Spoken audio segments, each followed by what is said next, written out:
Kaixo, nire izena Oiane Braguer da eta Bizilabeko koordinatzailea naiz. Gaur ikerlarien gaua dela eta zuekin esperimentu bat egingo dugu. Inguratzen gaituzten fenomeno guztietatik, suarekin lotutakoak dira ziur asko zirraragarrienak eta erakargarrienak guretzat. Denok, noiz edo noiz, ikusi dituzue zu artifizialak edo isarrak, ziur nago. Hortaz, gaur egingo dugun esperimentua horrekin ez duke lotuta dago.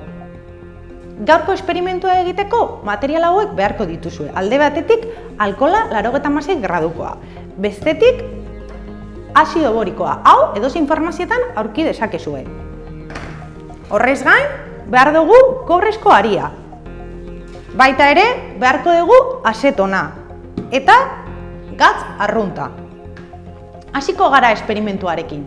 Hemen, prezipitatu ontzi honetan, jada botadet alkohola. Orduan, pipetarekin alkohol apur bat hartu eta ontzi horretan botako dugu, gehituko dugu.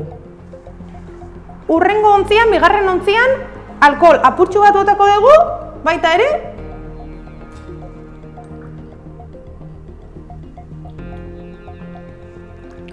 Hirugarren batean ere alkohol apur bat.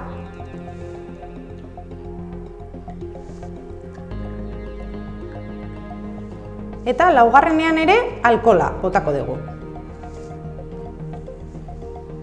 Alkoholarekin bukatu ostean, beste elementuak gehituko ditugu. Lehenengoan bakarrik alkohola utziko dugu. Bigarren ontzi horretan, azido boriko apur bat gehituko dugu.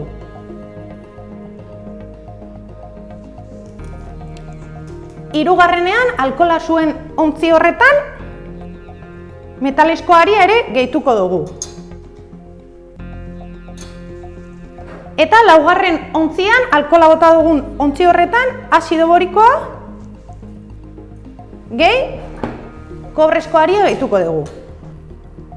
Bosgarren ontzian, azetona gehituko dugu. Eta seigarrenean,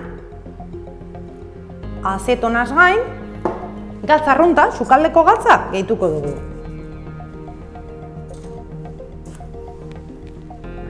Orduan, lehenengo ontzian alkohola bakarrik izango dugu, bigarren ontzian alkohola gehi azido borikoa, hirugarren ontzian alkohola gehi kobrezko haria, laugarren ontzian alkohola, kobrezko haria eta azido borikoa, bosgarren ontzian izango dugu azetona eta seigarren ontzian azetona eta gatz arrunta izango ditugu.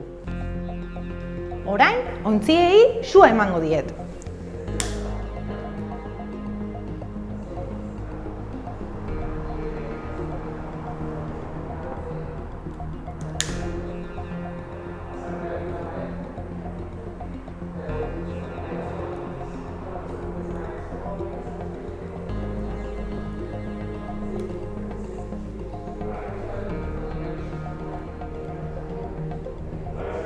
Batzuk kolore laranja dute, beste batzuk berdea. Eta berdeen artean intentsitatea ere desberdina da. Urdixkare ikusi ditugu kolore batzuk. Hau ulertzeko atomo bat irudikatuko dizuet. Orduan, erdian atomo horren nukleoa marrazten dugu. Nukleoa protoiz eta neutroiz osatuta dago. Inguruan orbitalak marraztuko ditut. Orbital ezberdinak. Eta orbital horretan elektroi bat irudikatuko dut. Elektroiak nukleoaren inguruan miraka dauden atomoaren zati dira. Eta atomoaren arabera elektroi bat edo beste egon daitezke. Eta hauek orbital ezberdinetan kokatuta egon daitezke. Kontua da, atomoak energia zurgatzen dutenean, energia ematen diogunean, adibidez su energia ematen diogunean, aktibatu egiten direla eta energia hartzen dute. Energia hori hartzen dutenean, orbitalez aldatu egiten dira, orduan mugitu egiten dira. Eta aktibatuta daudenean, energia hori ere galdu egiten dute. Eta erlaxatu egiten dira, berriro bere orbitalera itzuli egiten dira. Eta hau gertatzen denean, erlaxatu egiten direnean, jaso duten energia bera igortzen dute argi moduan. Orduan, argi hori prisma baten bidez adibidez deskonposatu dezakegu eta orduan ikusiko dugu atomo horren argia, argi propioa. Bakoitzak bere argia du. Hidrogeno atomo batek bere argia izango du. Helio atomo batek beste argia, beste argi espektro bat izango du. Orduan, kontua da, batek baldin baditzu, adibidez, margotu dudan moduan, marrak lehenengo marra izan daiteke gorria, hurrengoa berdea eta bestea urdina. Hori hidrogeno atomo batek, baina helio atomo batek izan ditzake bi gorri eta gero urdin bat.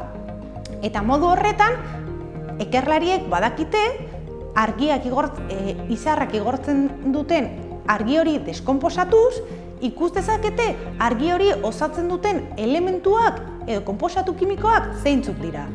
Horrelako esperimentuak gustoko badituzu, etorri bizilabera. Baina, askok ez duzue jakingo zer dan bizilabe. Bueno, bizilabe 10-17 urte bitarteko gazteentzako ikerketa zentro bat da. Eta bertan, gazteek puntako gaietan eta erronka realekin egiten dute lan. Esperimentu zientifikoak eginez eta proiektu teknologikoak garatuz. Orduan, gustoko baldin baduzu, sartu Bizilauko webgunean eta eman zure izena.